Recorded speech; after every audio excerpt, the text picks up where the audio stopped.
CR101radio.com, podcasts, and more.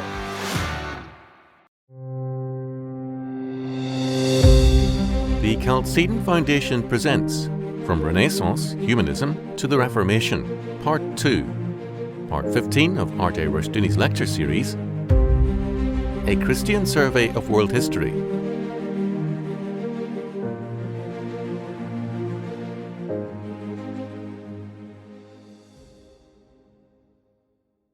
His interest in theology remained all his life, a very devout Roman Catholic in his theology. As a matter of fact, he gained the title Defender of the Faith for his book against Luther. That title, Defender of the Faith, was given to the English crown as a hereditary thing by the Pope. It has now been dropped by Elizabeth, which is very interesting.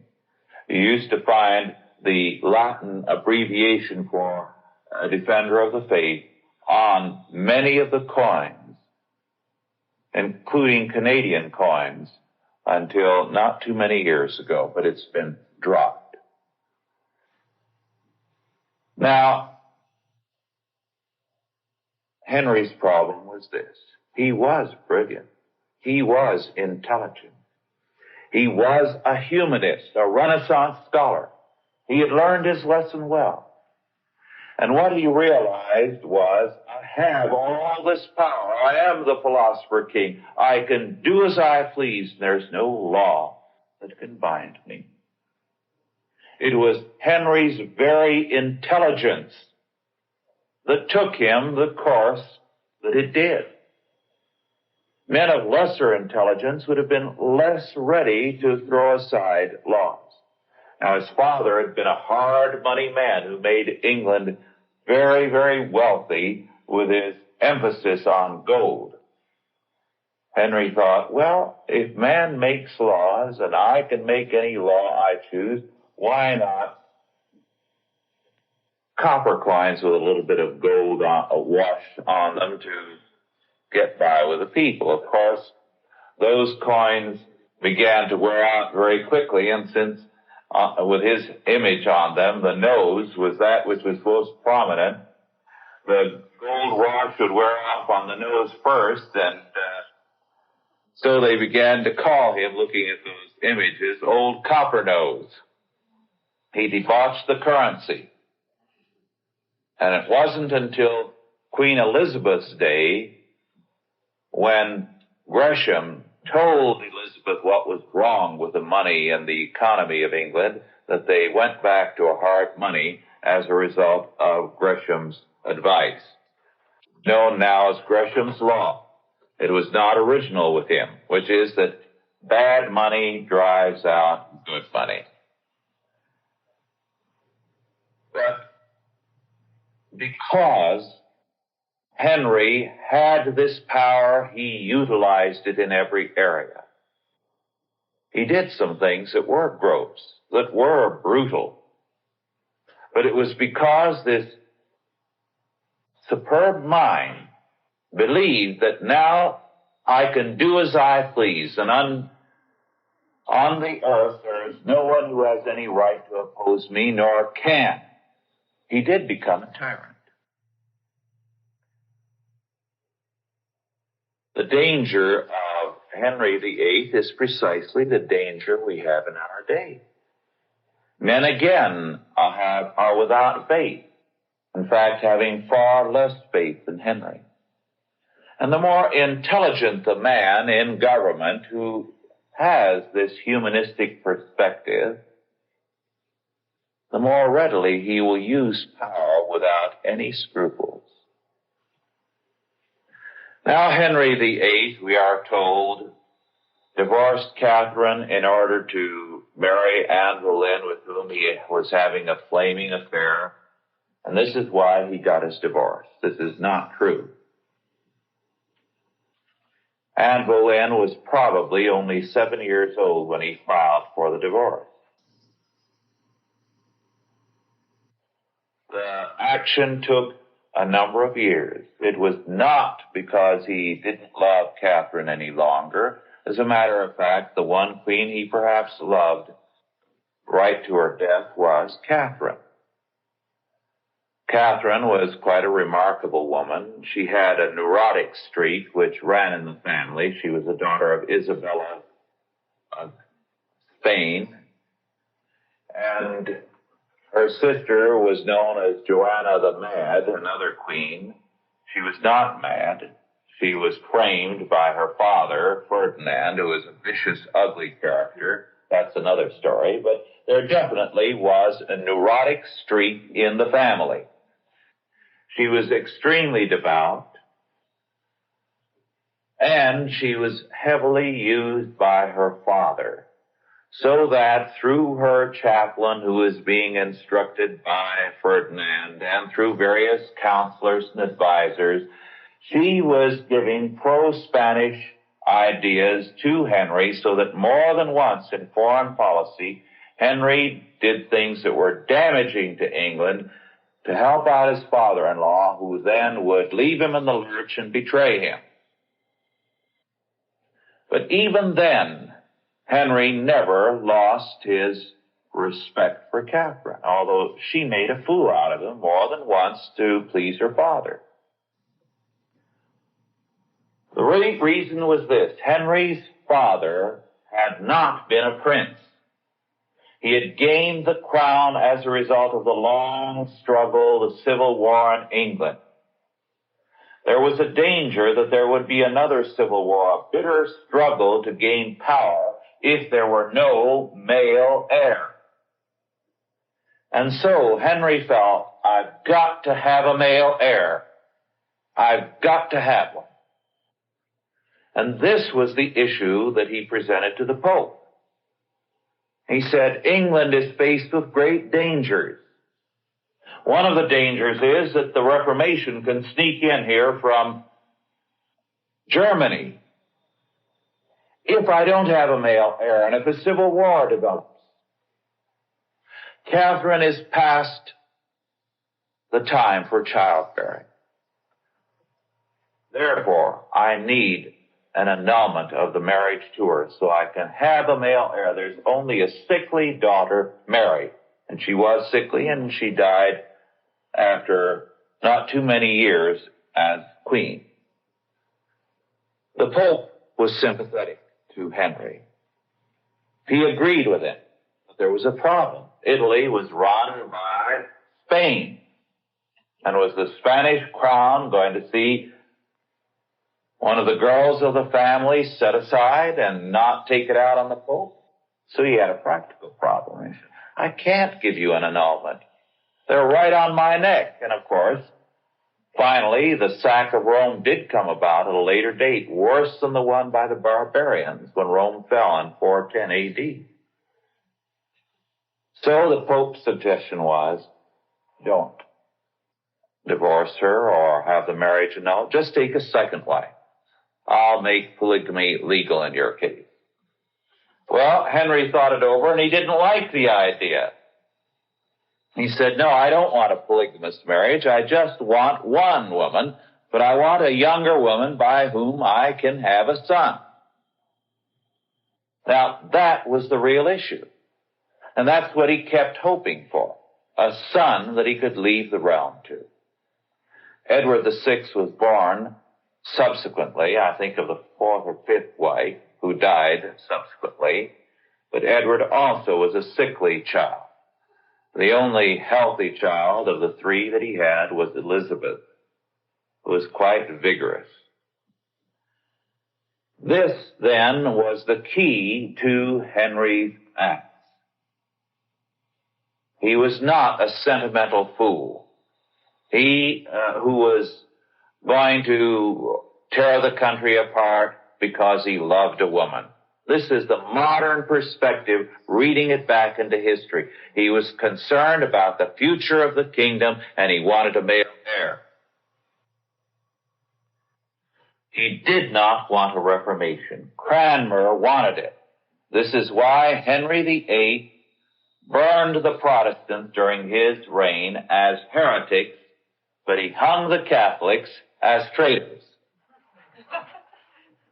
It was a point he was very insistent on. He never burned the Catholics. They were not heretics. The Protestants were. So he hung them or beheaded the Catholics as traitors. But he burned the Protestants as heretics. The English Reformation, thus, was a very, very difficult one. The Puritan movement was a part of the movement within the English church. We don't have time to go into that now. But the English church finally was broken for some time to come under Charles II. Under Charles I, before Cromwell, the Laudians and Charles, of course, and his Queen Henrietta wanted to return the church to Rome. Charles II was a secret Catholic and James II an open one. And what they did was first to drive out the Puritans, and that led to the formation of the Presbyterian Church. The Presbyterian Church of England came right out of the Episcopal or the Church of England, and then they drove out the non-juror bishops so that the men of faith on both sides were driven out, and only political bishops left or created in order to lead the church back to Rome. But of course, then you had the Revolution of 1688. William and Mary came over, but the crown control of the church remained. This has been a chronic problem in the Church of England, so that the future of the Church of England is still questionable as far as any kind of real future in terms of its basic faith, 39 articles in the prayer book, are concerned. It will probably have to be a new movement of some sort, which will then revitalize what is existing. We'll go into later the similar decay in the Lutheran and Reformed churches. Very briefly to pass on, because our time is limited. In Scotland, the Reformation was led by John Knox, who had gone to Geneva and learned Reformation doctrine there. Scotland had long been a problem to England, and Scotland, by and large, was very close to France. The Scotch and the French throughout the Middle Ages were usually in alliance as against the English. Scotland represented a politically difficult kingdom. Very few kings died a natural death because the clan organization of Scotland was more basic than the crown, and this led to a highly undisciplined situation. Very, very commonly in the history of Scotland prior to the Reformation, the Scotch, who could usually wipe out any English army, began to falter after Edward I and Edward II began to train, discipline, organize English troops. This was the failing of the Scotch throughout that entire area, the lack of discipline. They were given to wild charges, and as a result, England very frequently dominated Scotland. With the Reformation, however, the wild nature of the Scots, the most feared people of Europe, because they were regarded as almost impossible with their wildness. It was the country of the real barbarians as far as the rest of Europe was concerned, because of their continual switching of sides, became the most disciplined area of Europe. They became the empire builders for Britain, they became the backbone of the imperial armies of the British Empire. You've perhaps heard the remark of one British general, and when Canada was taken from the French, to put the Scotchmen up in the front lines because Her Majesty's enemies were always expendable. However, this policy only led to victory over and over again, and the Scotch became the empire builders. An anthropologist has said that the two people who have done more in more parts of the world, accomplished more than all others by a considerable margin, are the Scotch and the Jews. That there's scarcely a part of the world where you can go without finding the Scotch and the Jews and very much running things. Moreover, another interesting fact that goes along with that, people can go to different countries and lose their accent and learn the language and become very much one of the people, except for the Scotch. They never lose the Scotch burr when they emigrate. And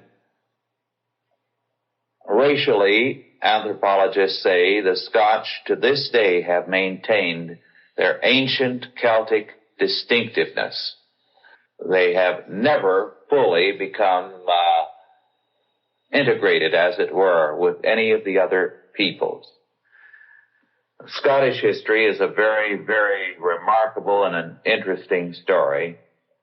It would be tempting to take time to go into it, but our time is short.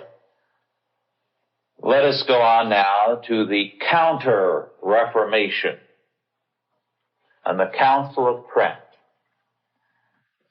Now, the Counter-Reformation within the Church of Rome is very important for us to understand.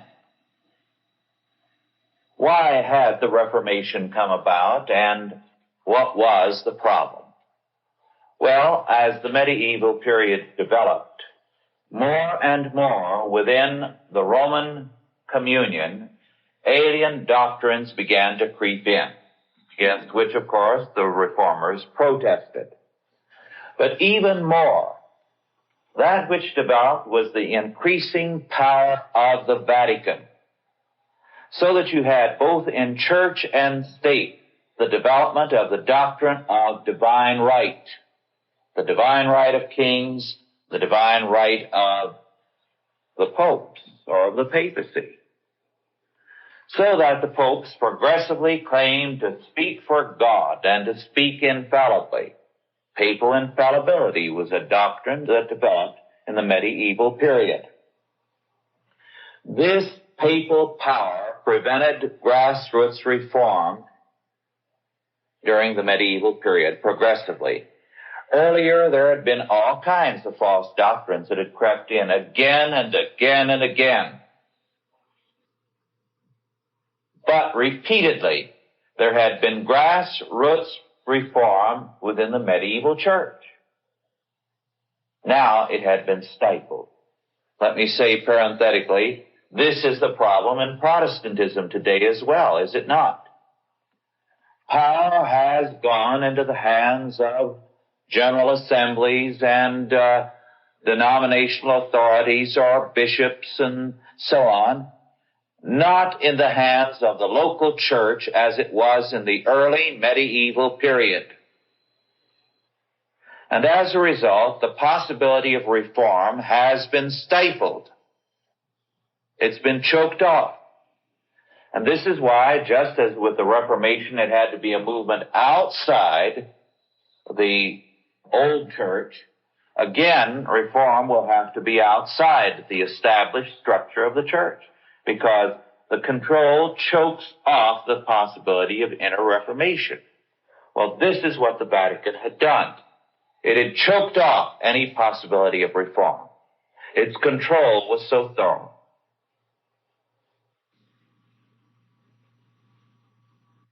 But the Reformation gave Catholics a chance.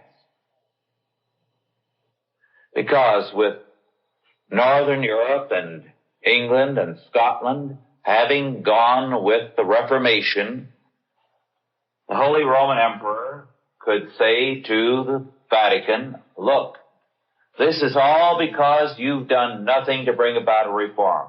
We've got to have a general council of the church to reform things. Now, the Vatican did not want one, but the emperor forced the calling of the Council of Trent on the Vatican. A counter-reformation was only possible when this was done. Now, the Council of Trent was some years in session because the Pope was doing everything to frustrate it. What it did do was to clean up a lot of the immorality of the priests and a lot of the misconduct, and the Vatican as well. The Council of Trent did bring about a moral reformation within the Catholic Church.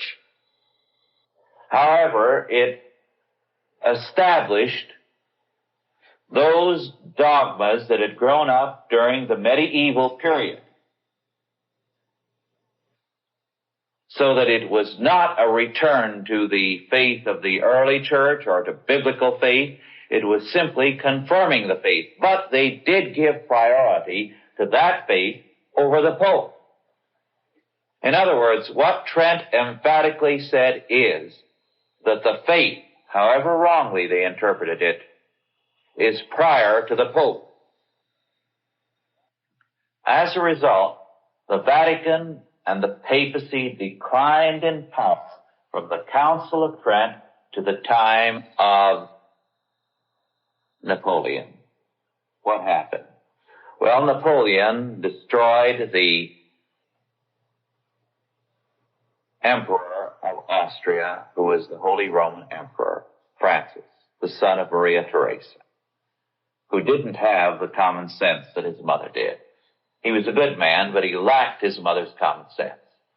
And again, when Napoleon gave him every chance to be at peace, he allowed England and others to push him into action, and he would take the first beating. So the Holy Roman Empire collapsed. Now, the Habsburgs had controlled the Vatican. They'd kept it from getting out of line. Their concern had been to keep the Catholic Church pure of moral corruption and to keep the Vatican from trying to dominate the churches. So the local churches all had a great deal more freedom. Then Napoleon, as ruler, controlled the Pope. He even took the Pope prisoner. But when Napoleon fell, the Vatican was free and the Pope was free. What happened? Within a half a century, the Vatican was ready to move, and it called the First Vatican Council. And what did they do? They defined papal infallibility. In other words, they hadn't learned a thing. They went right back to that doctrine with which they had corrupted and virtually destroyed the church. Now, what did Pope John and Pope Paul do? Vatican II. Now, the whole point had been at Trent the priority of the faith over the Pope. What did Vatican II do? Well, it subverted the Council of Trent. In other words, the Counter-Reformation. The Baltimore Catechism, which is the Tridentine or Trent Confession and Catechism, not in print since Vatican II. Father Nugent in Kentucky is going to republish it so that conservative Catholics can have it. But you see, it was war against Trent by the Vatican. It was dropped immediately.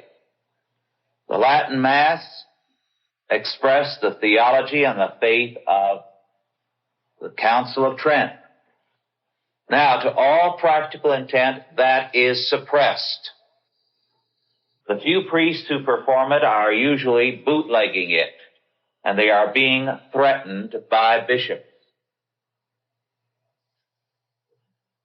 It all adds up, you see, to war against the Council of Trent. And the changes, what's their purpose?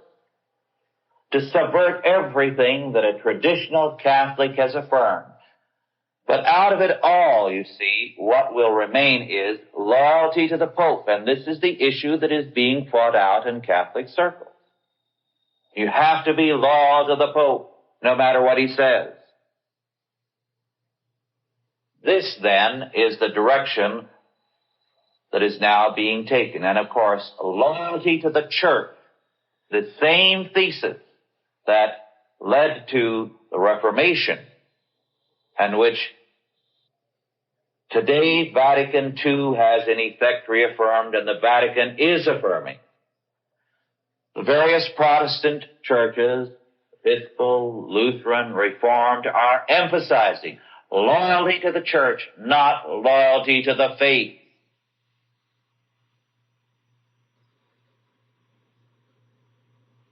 And this is why there is the systematic desecration in all these communions, Lutheran, Episcopal, Presbyterian, Catholic, of that which long was regarded as essential to those particular churches.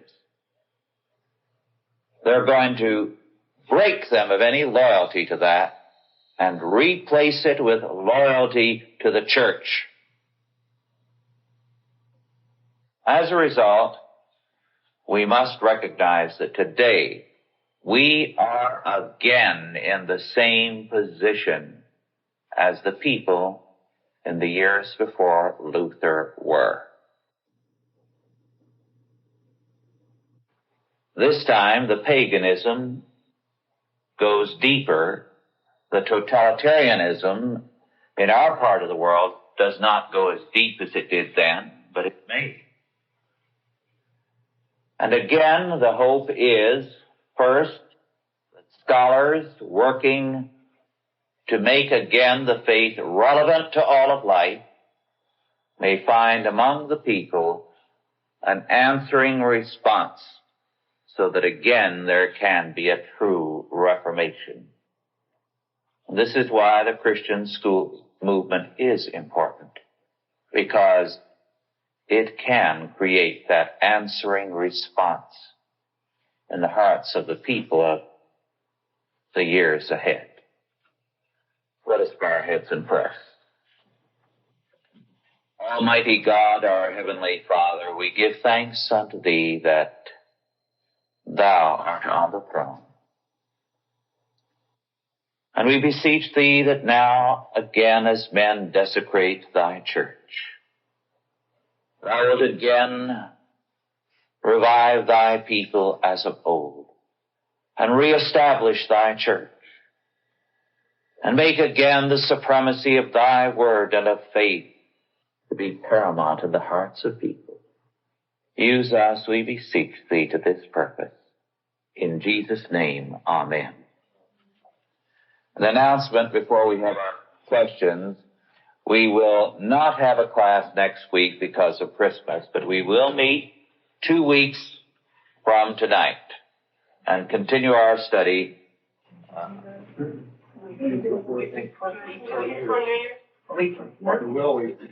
What? Week before New Year's. Yes, the week before New Year's. It will be, 29th, something like that. Yes. All right, any questions now? It's similar today, where the ministers are dropping out of the World Council or National Council of Churches, they call them drop. And the people says that dishonor to grade them again. Right. Yes. But actually, they can be a minister and still want fundamental work. Right. Right. Yes. Do I understand then that Luther's book on the bondage of the will is a proper discussion of predestination that the Lutheran Church doesn't follow it today. It does not follow it today. No, there are some Lutherans who will believe in predestination, but most do not. But Luther's Bondage of the Will is the great all-time classic on the doctrine of predestination. Luther formulated it, worked out the scriptural analysis of it. Calvin did not add much to it. It's a great work. If you haven't read it, it's well worth reading. Tremendous study. Yes. I was noticing a similar when the Reformed churches of this day, the ones that we come out of, as to what had happened, that the control is no longer in the local church, but in the General Assembly and in the presbytery. Right. A friend of mine, now a professor in this country, is an ordained minister of the Church of England. He has not transferred to the Episcopal Church in this country. And he said the Orthodox churches in the Church of England today are those which are under local patronage. That is, from the early medieval period, they are controlled by a local lord or a local township or a local foundation which provides the funds and has the power to call the minister. And these are the Orthodox ones, he said. And he said the bishops are very unhappy about these because the ministers are all Orthodox. Very few of any of the others are. But they cannot touch them to this day. And he feels that the hope for the future there is out of these particular churches. Yes. You know, all I was going to say was that there's always a remnant left. There always has been. Isn't that true? A remnant? Yes. Yes. But the question is, isn't there always a remnant left? Yes, there is. But we must beware of assuming that that remnant is necessarily within. Very often the remnant separates itself in order to rebuild and then to influence again the church. Yes. I would just like to comment. I just thought about when I was a youngster, I was always told the Church of Ireland was always the Church of Ireland. The Church of England and Canada was the Church of England and Canada. So we do. The Church of Ireland was always one thing that we could do. Yes. Very holy church. And they maintained it in the name, maybe only, but they were very important. Yes, that's very true. Some of these churches have retained some of the more conservative aspects longer than the Church of England. Yes, the Church of Ireland always calls the table up Sunday night. Communion table was famous. Yes. Never anybody. And the minister was not considered a priest. And always, and even in Canada, which was the church I went to, was of Irish influence because the whole town was trained in Trinity College now. That's the old, I believe, Anglicans. And they always did it the side, the in front. Mm-hmm. And for people had access directly.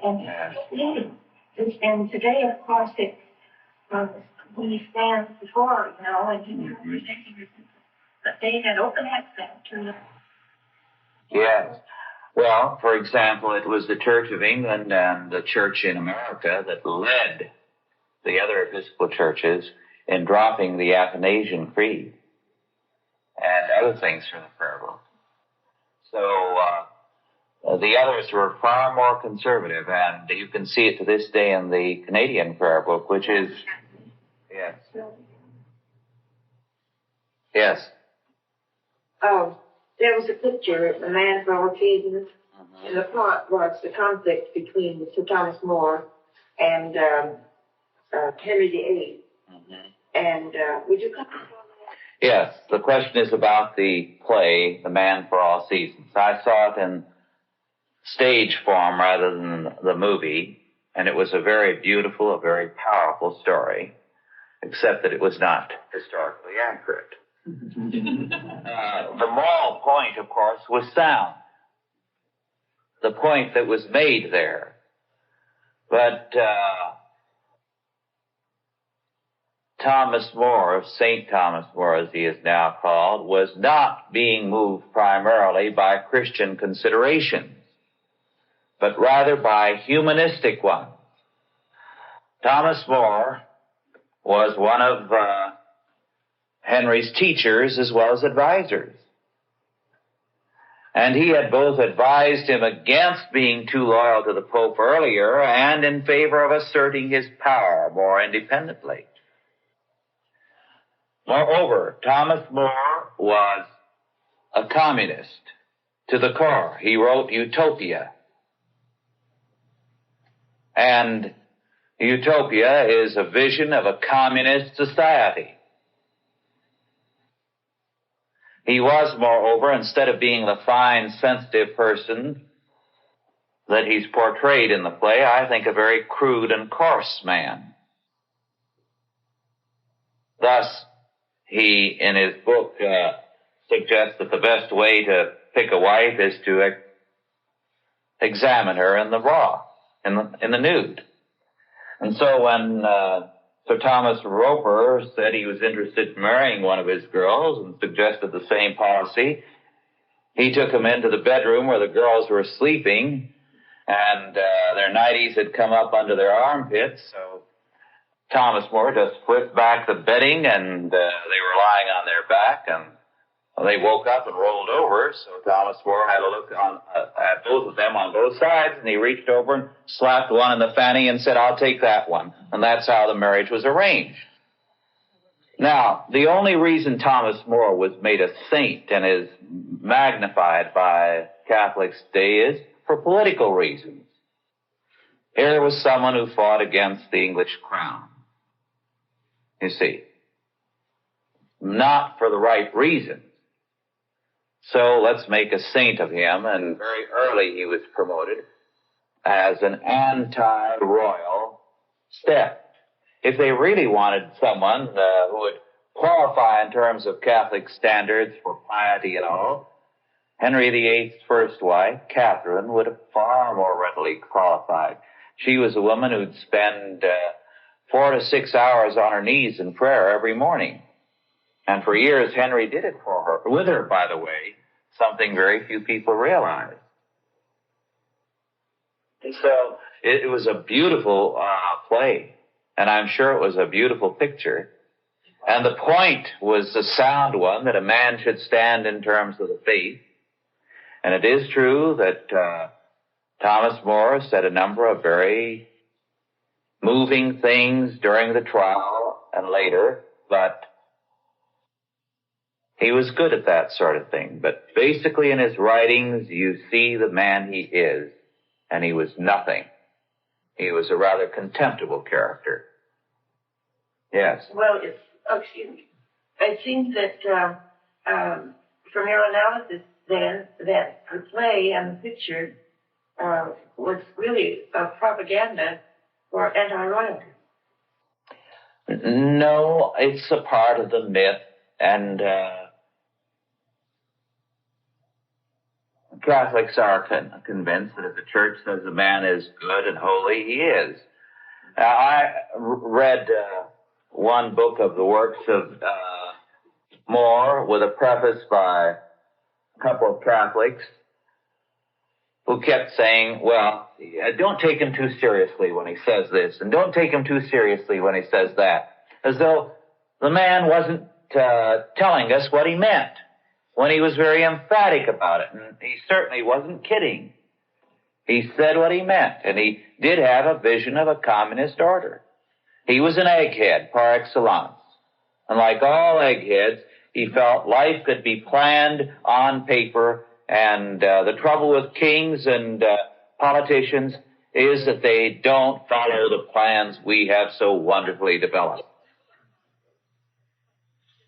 In other words, he was the kind of person I disliked. I thought I'd better add that in case you hadn't gotten the idea. Yes. As I understand it, the difference between Luther and Calvin was that Luther believed in justification by faith alone and wasn't concerned too much with God's law. And Calvin was. Luther often was concerned with the law, but then he was not a systematic thinker. He often contradicted himself. He didn't develop his position in terms of an overall theology, you see, in which things tied in together. Thus, we often encounter people who are very good on one doctrine, and then they'll have some weird idea, and they won't put things together to make a unified picture. And you try to tell them, well, you're right in holding to that, but don't you realize that this that you've just said contradicts that? And they won't think systematically, consistently. Luther was a great man at fighting on an issue rather than seeing through to the totality of the picture. So he was a very wonderful, a very lovable person, but he was also a very emotional and somewhat unstable person, too. He was the kind who would get quite intensely worked up, sometimes with very good results, but sometimes very foolish. For example, he learned very early that it was the place to learn Hebrew the best was from some of the rabbis. So he went to them and was taught, and he enjoyed their company very much. They were very friendly, so there was a lot of rapport. So he thought, oh, we're getting along so beautifully, I'm going to convert them. Well, when he couldn't, he became so angry with them that he denounced them in language that would have delighted Hitler, you see. Now, this is the way he was, and a great deal of some of Luther's writings are very intemperate because he was the kind of man who would lose his temper very readily. And when you read Luther, you'd better forget about outlining what he says, because a good deal of the time he starts on something and it reminds him of something else, and he goes from there to something else, and from there to something else, and from there to something else, so that he goes into every possible subject before he comes back to his original one, or he might forget his original point. He was this way, a tremendous insight, powerful, great mind. In the bondage of the will, there he marshals arguments systematically and goes through. He could do it. But it wasn't his emotional temperament. Yes. Also, liberals trying to see the reason for his change in ideas toward the church as being his temperament, instead of saying that he really came to an understanding. Yes, that's right. Play on television? No. It was a couple of years ago. And they made him out to be a rational fool. Yes. Well, it's easy to do that to him, but he was a very great and a very lovable man. And as I say, very often in his emotional outbursts, he would say some very stupid and very foolish things. So it's very easy for people who dislike Luther to go to him and make a fool out of him. But very often, out of the spontaneity, comes some of the most charming things. I like the letter he wrote after his marriage to a friend. You know, the story of his marriage is a delightful one because after he began the Reformation, a lot of nuns left convents, and it was a difficult life for them because very often their families, still being devout Catholics, would not have anything to do with them. But they, having seen corruption in the convents and having read Luther's writings, would run to him. So he always had a lot of nuns on hand, and he had a place to house them, and he would very quickly try to find husbands for them, and so on. and to get them rehabilitated in some area. And since the nuns in those days tended to be the daughters of prominent families, these were no ordinary girls.